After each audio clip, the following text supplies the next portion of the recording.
Eh bien salut à tous et à toutes, c'est Kev. Aujourd'hui on se retrouve pour la partie 4 du Romion après la guerre qui est écrit par notre cher Ruby261307 qui n'a toujours pas changé. Elle a toujours le début de sa carte bleue en nom. C'est inadmissible. Ruby, change-moi ça. Ça ne va pas. Et si vous voulez du coup voir la suite des épisodes, vous vous abonnez, vous mettez la cloche, c'est extrêmement important. Vous bombardez comme d'habitude la barre des pouces bleus, vous le savez, et pas de pouce rouge. Non, mais non, pas de pouce rouge. J'ai eu un pouce rouge la dernière fois, mais ça c'est juste parce que vous n'êtes pas content, parce qu'il n'y a pas de Dramion. Oh, mais aussi là, c'est bon, on s'en fout les Dramion. Donc là, c'est le chapitre 6. Je tiens aussi à préciser que le 24 et 25, c'est Noël.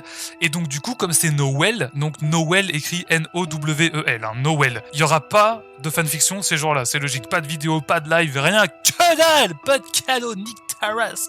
Donc il n'y aura rien. Donc bref, c'était Kev. Bonne fanfiction, à tout de suite. Chapitre 6, point de vue Hermione. Le réveil était difficile ce matin-là. J'avais très peu dormi, mon sommeil tourmenté par de nombreuses pensées et questionnements. Je me levais difficilement de mon lit avant de prendre ma douche et de me rhabiller. Je descendais ensuite dans le salon où se trouvait, à mon étonnement, la famille Weasley au complet, ainsi que Fleur et Harry. Ce dernier se tourna vers moi à mon arrivée. « Hermione, justement, on t'attendait !» Je fronçai les sourcils à son attention, alors il ajouta face à mon regard perdu. « Pour leur raconter toute cette aventure, on leur a promis de le faire. »« Oh oui, bien sûr !» Je m'assis alors à la place libre entre Harry et Ron sur le fauteuil, tandis que le reste de la famille nous entourait, nous fixant avec un regard curieux et inquiet. Alors s'ensuivit l'histoire qu'il nous aura été le plus difficile à raconter. Nous avions sauté d'un accord commun silencieux. Certains détails comme la dispute de la tante ou le médaillon de ses visions. Nous racontions chacun une bribe de l'histoire, souvent la partie qui nous concernait le moins. Lorsqu'Harry entama de raconter nos péripéties au manoir des Malfoy, Ron glissa doucement sa main dans la mienne entre nous. J'avais baissé mes yeux vers la cicatrice encore rougie sur mon poignet. Lorsque je relevais la tête, j'esquivais au maximum les regards que la famille me lançait malgré les nombreux détails que Harry n'avait pas racontés. Je croisais cependant celui de Ginny, peinée, avant qu'elle ne baisse ses yeux vers mes doigts liés à ceux de Ron. Elle me lança alors un léger sourire, puis reconcentra son attention sur Harry. La fin de journée était passée dans un silence remarquable. Après avoir raconté toutes nos aventures jusqu'à la chute de Voldemort, nous ne savions pas quoi dire. La famille Weasley non plus. Partagée entre le choc et le soulagement qu'on aille finalement bien, de nombreuses questions nous ont été posées. Quelques mots rassurants nous ont été murmurés avant que chacun ne retourne dans leurs pensées, encore secoué par toute cette histoire. Je ne comptais que par 5 le nombre de fois où Ron a lâché ma main, m'accompagnant ici et là, sans échanger davantage de mots ou de regards, mais incapable pour autant d'être loin l'un de l'autre. C'est ainsi que je me retournai m'asseoir à ses côtés sur le canapé, après avoir rangé ma tasse de thé. Ginny était là, et Harry ne tarda pas à nous rejoindre. Je posai alors naturellement ma tête sur l'épaule de Ron tout en écoutant les quelques mots qui échappaient avec le jeune sorcier à lunettes. Je me relevai alors à l'intervention de Ginny, essayant de ne pas prêter attention à la main de Ron qui se glissa une nouvelle fois dans la mienne. Qu'est-ce qu'on va faire maintenant? Je suppose qu'on va tout essayer de remettre de tout ça. Puis, dans quelques semaines, on pourra aider à la reconstruction de l'école, répondit Harry. Et toi, Hermione, qu'est-ce que tu en penses? Je pense que je vais aller voir mes parents en Australie d'ici quelques jours. Il est temps que je les retrouve. Elle hocha la tête avant de tourner son regard vers Ron.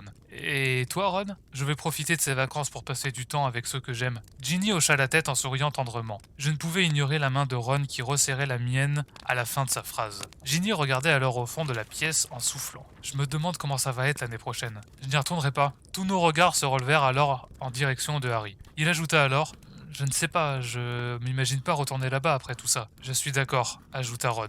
Je pense qu'on est beaucoup à ressentir ça, ajoutai-je. Mais on a le temps avant de prendre une décision. Harry hocha la tête positivement avec un léger sourire, alors je me levai en déclarant: je vais aller marcher un peu. Après avoir parcouru seulement quelques mètres à l'extérieur, j'entendais quelqu'un me rejoindre en trottinant. Une fois arrivé à ma hauteur, le jeune rouquin me demanda: je peux marcher avec toi? Oui, bien sûr, répondais-je avec un sourire. On marchait alors en silence pendant plusieurs minutes avant qu'il ne rompe à nouveau le silence. Hermione, je voulais te demander quelque chose. Il s'était arrêté en disant cela. Je m'arrêtai à mon tour, en scrutant son visage qui paraissait inquiet lorsque je répondis. Oui, dis-moi. Il inspira profondément, avant de relever la tête vers moi. Je me demandais... Enfin, je ne veux pas que ça te dérange, et puis si tu n'as pas envie, je comprendrai totalement. Mais j'ai juste eu cette idée, et puis... T'en fais pas, Ron, dis-je doucement, en posant ma main sur son bras. Dis-le-moi simplement. Il releva une fois la tête vers moi, et me demanda timidement. Est-ce que... Je me demandais... Est-ce que tu aurais envie que je t'accompagne chercher tes parents en Australie? Je souris légèrement, soulagé, avant de répondre. Ça me ferait très plaisir. Il sourit alors pleinement puis reprit doucement sa marche. Je marchais à ses côtés en déclarant. Ça me donne plus de courage de te savoir présent. Parce que je n'arrête pas d'y penser. Imagine que je n'arrive pas à... Il n'y a aucune raison pour que tu n'y arrives pas. Tu es la meilleure en sortilège. Mais je peux quand même me tromper et... Il se tourna vers moi en m'attrapant le bras comme je l'avais fait quelques secondes plus tôt. Aucune chance. Ne t'inquiète pas. Je plongeais alors mes yeux dans les siens, me noyant dans un océan bleu et troublant. Mon regard descendait malgré moi vers ses lèvres avant de retrouver ses yeux. Ma main s'était naturellement accrochée à son bras et nos corps se rapprochaient doucement l'un de l'autre. Seulement, sans même comprendre mon action, je baissais la tête avant de me blottir dans ses bras, entourant son cou de mes bras, le cœur battant rapidement face à ce qui aurait pu arriver. Ses lèvres s'écrasèrent alors tendrement sur ma joue et il serra un peu plus mon corps contre le sien. Mais ouais, mais là, mais aussi là, mais qu'est-ce que c'est que ça? Mais putain, mais prends-la, roule-lui une pelle aussi, c'est quoi ça? Ça c'est rond, de toute façon, ça c'est en général les roues, il y a un truc, c'est... Non mais j'ai rien contre vous, vous êtes des gens sympas, tu vois, mais... Voilà, ça s'arrête là, vous êtes sympas. Mais prends-la! Fais-lui une pelle, roule-lui la pelle de sa life, c'est pas vrai! Bon bref, donc c'était Après la guerre écrit par Ruby 26 13 07 49 53 26. Oh là, j'ai peut-être ajouté trop de numéros, on sait plus trop. Si vous voulez voir la suite, vous oubliez pas vous abonner, vous mettez la cloche, vous mettez toutes les notifications pour recevoir toutes les notifications, c'est logique, sinon ça s'appellerait pas toutes les notifications, c'est pour ça que ça s'appelle toutes les notifications, c'est pour recevoir toutes les notifications. Ensuite, vous mettez le pouce bleu, donc c'est en bas dans la barre des pouces bleus, à côté du pouce bleu, et pas à côté du pouce rouge, parce que là j'ai fait ma phrase, c'est de la merde, mais vous avez compris. Bref, c'était Kev, je vous souhaite que de bonnes choses, et je vous dis...